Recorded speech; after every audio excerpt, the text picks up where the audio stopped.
Assalamualaikum warahmatullahi wabarakatuh. Kembali bersama kami di channel Al-Haq.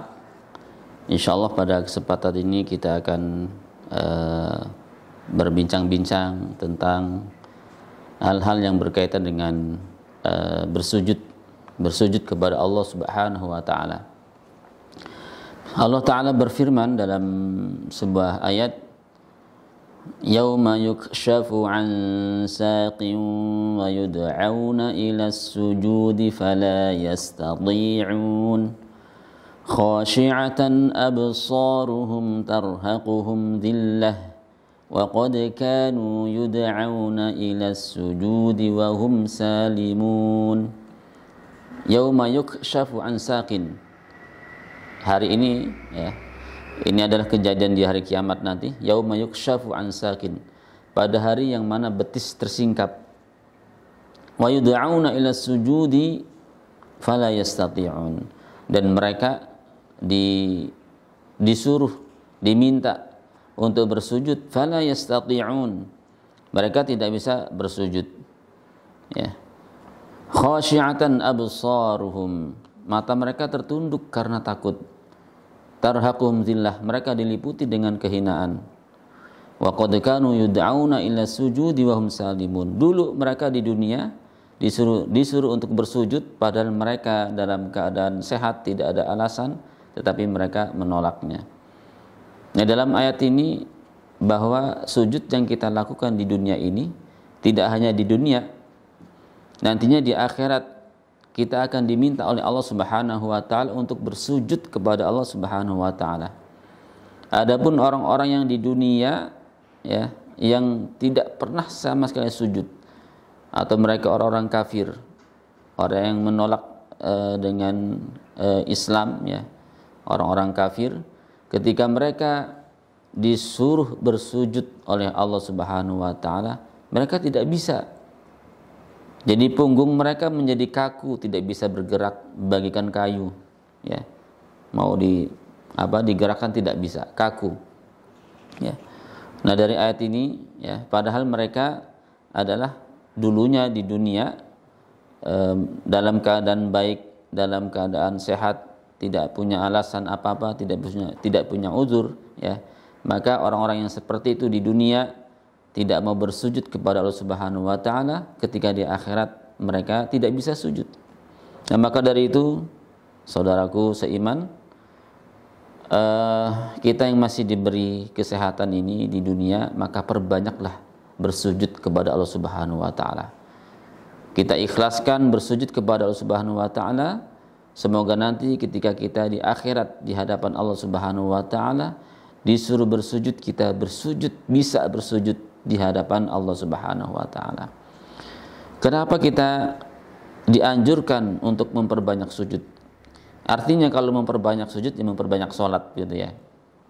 Yang pertama kali bahwa sholat ini adalah ibadah yang sangat penting dalam kehidupan kita, dan yang pertama kali akan dihitung oleh Allah Subhanahu wa taala. Awwalu ma yuqda yaumal qiyamah as-shalah, atau kama qala Rasulullah. Fa idza salahat salahal a'malu kulluh wa idza fasadat fasadal a'malu kulluh. Jadi kata Rasulullah sallallahu alaihi wasallam, yang pertama kali akan dihisab oleh Allah Subhanahu wa taala adalah salatnya. Kalau salatnya baik, maka amal-amal yang lain juga dianggap baik. Tetapi kalau salatnya tidak baik, apalagi tidak sampai salat begitu ya, maka amal yang lain pun menjadi tidak baik. Ya. Jadi amal yang sangat penting di dunia ini ketika kita masih hidup adalah sholat yang diutamakan. Ya, kita memperbanyak sholat artinya kita memperbanyak sujud. Nah, berkaitan dengan sujud ini, hadis Rasulullah SAW menyebutkan, jadi satu pekerjaan sujud bisa mendapatkan 3 keutamaan. Ya. Hadis Rasulullah mengatakan, ma min abdin yasjudu lillahi sajdatan illa kutiba lahu biha hasanah. Yang pertama, ma min abdin yasjudu lillahi sajdatan illa kutiba lahu hasanah. Setiap kali kita sujud, satu kali gerak sujud ya, itu dihitung sebagai satu kebaikan ya. Berarti kalau dalam sholat sujudnya 2 kali, 2 kali. Berarti kalau dalam sholat zuhur misalnya 4 rakaat, berarti kita sujud 8 kali gitu ya. Nah, berarti kita mendapatkan 8 kebaikan. Kemudian wa maha anhu biha sayyi'ah. Selain kita mendapatkan satu kebaikan, kita akan dihapus satu kesalahan. Ya. Satu kesalahan. Setiap kita melakukan sujud dihapus oleh Allah Subhanahu wa taala. Kemudian wa rafa'alahu biha darajah. Dengan perbuatan sujud itu juga kita akan diangkat satu derajatnya. Jadi satu pekerjaan, satu kali sujud mendapat 3 keutamaan. Dapat 1 pahala, dihapus 1 dosa, dan diangkat 1 derajat. Ya. Makanya Rasulullah juga menganjurkan untuk memperbanyak sujud. Fa'aksirus sujud. Ya. Bahkan sujud ini adalah dalam gerakan sholat kita adalah gerakan yang paling dicintai oleh Allah Subhanahu wa taala. Karena hadis Rasulullah mengatakan, aqrabu ma yakunul 'abdu 'inda rabbih fa huwa sajid fa aksirus sujud. Keadaan yang paling dekat antara hamba dan Allah Subhanahu wa taala adalah keadaan sujud. Fa aksirus sujud, maka perbanyaklah sujud. Nah, ini perintah Rasulullah, fa aksiru as-sujud. Bukan begitu hadisnya, maaf. Aqrabu ma yakunul 'abdu 'inda rabbih fa huwa sajid fa aksirud du'a, ya. Keadaan yang paling dekat kepada Allah Subhanahu wa taala adalah dalam keadaan sujud. Maka perbanyaklah berdoa kepada Allah Subhanahu wa taala. Jadi keadaan sujud itu adalah keadaan bagaimana seorang hamba sangat dekat kepada Allah Subhanahu wa taala, maka perbanyaklah doa, ya. Begitu juga yang dianjurkan oleh Rasulullah kepada seorang sahabat yang selalu menemaninya, yang menjadi pendamping, yang melayani Rasulullah SAW, yaitu Rabi'ah, ya, dari Rabi'ah bin Ka'ab al-Aslami. Beliau pernah mengatakan, kuntu abitu ma'a Rasulillah sallallahu alaihi wasallam fa ataituhu biwadu'ihi wa hajatihi faqala sal faqultu as'aluka murafaqataka fil jannah qala aw ghaira dzalik qultu huwa dzak fa'inni ala nafsika bi kasratis sujud. Jadi Rabi'ah bin Ka'ab ini al-Aslami, seseorang yang melayani Rasulullah. Jadi beliau di malam hari mendatangi Rasulullah untuk melayani Rasulullah dalam sholat malamnya gitu ya.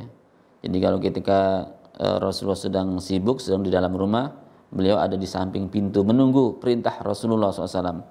Nah, Rabi'ah ini menyiapkan kebutuhan Rasulullah, termasuk diantaranya adalah air untuk berwudu gitu ya.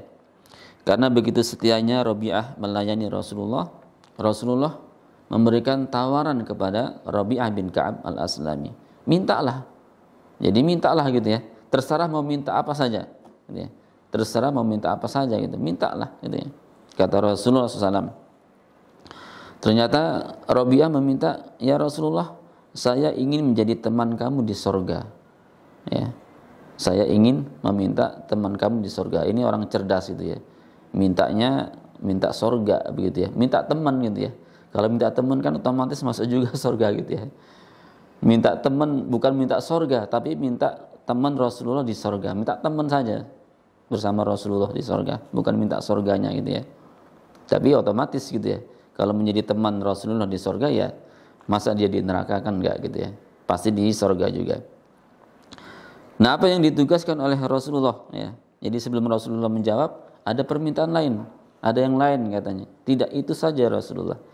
Maka kata Rasulullah mengatakan, fa'inni ala nafsika bikasratis sujud.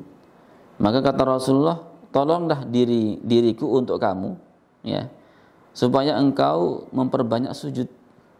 Nah gitu ya, untuk memperbanyak sujud. Jadi kalau kita memperbanyak sujud itu insya Allah salah satu jalan kita, wasilah kita untuk menjadi teman Rasulullah SAW. Ya tentunya di sini tidak dikhususkan Rabi'ah bin Malik saja, Rabi'ah bin Ka'ab al-Aslami ya untuk semua orang Islam yang mereka memperbanyak sujudnya, mereka, insya Allah mereka menjadi teman Rasulullah di surga, walaupun mungkin tempatnya agak berbeda sesuai dengan amalan masing-masing gitu.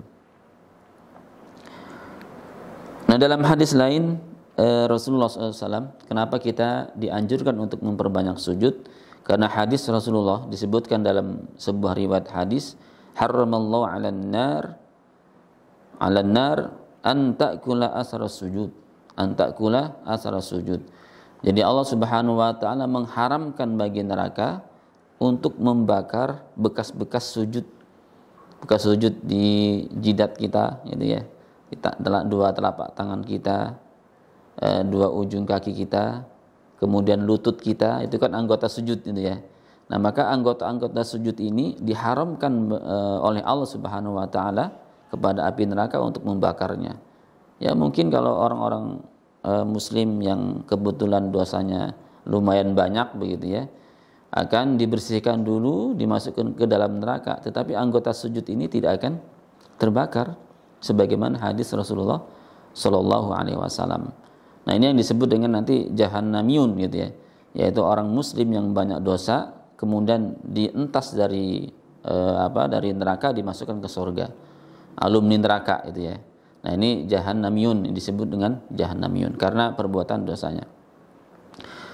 Nah, anggota sujudnya ini tidak akan terbakar ya kalau sesuai dengan hadis Rasulullah SAW. Karena Allah mengharamkan bagi neraka untuk membakar anggota sujud. Pemirsa sekalian, dan juga Rasulullah SAW bersabda dalam sebuah hadis berkaitan dengan sujud ya, bahwa dianjurkan kita untuk bersujud ketika kita melewati ayat-ayat sajdah, disebut dengan ayat sajdah gitu ya. Jadi dalam Al-Qur'an kalau kita lihat di ayat itu ada gambar kubah masjid gitu ya guys, seperti kubah masjid. Itu adalah kemudian ada ayatnya di garis pas kata-kata yasjud atau sajadah ada di garis, itu adalah titik kita untuk dianjurkan untuk bersujud ya.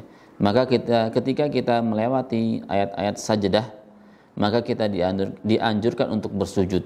Doanya silakan doa apa saja ya. Tapi ada disebutkan dalam sebuah riwayat doa yang biasa diucapkan, sajada wajhi lillazi khalaqahu wa sawwarahu wa syaqqa sam'ahu basarahu bihaulihi wa quwwatihi, atau begitu ya doanya.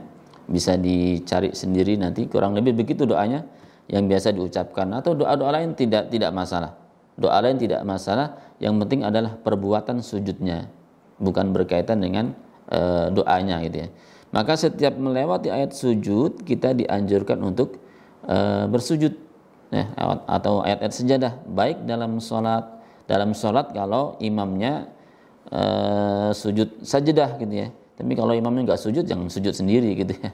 Harus mengikuti imam itu. Kalau imamnya melewati ayat sajdah, biasanya hari Jumat dibaca surat as-sajdah, imamnya sujud, ikut sujud gitu ya.